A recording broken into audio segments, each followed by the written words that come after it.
Wala raw direktang banta sa buhay ni Pangulong Bongbong Marcos. Yan ang paglilinaw ng palasyo matapos ang malawakang rally noong linggo. Para sa update, magbabalita live si Mobile Journal Julie Baiza. Julie, nasaan nga ba ngayon ang Pangulo?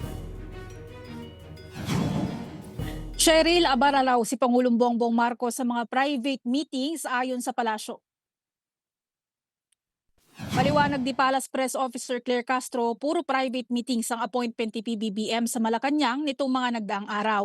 Binuweltahan naman ng Malacanang ang pagkwestiyon ni Senador Rodante Marcoleta sa kalayaan ng Independent Commission for Infrastructure o ICI na tila nakaasa raw sa mga record at investigasyon ng Senado at Kongreso. Sagot ni Castro, saan pa raw ba kukuha ng impormasyon ng ICI kundi sa mga record ng pamahalaan.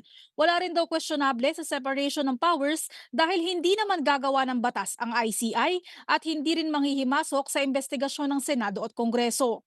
Ikinalungkot din ng Malacanang ang nabunyag sa Senado na lahat ng project sa Bulacan ay substandard.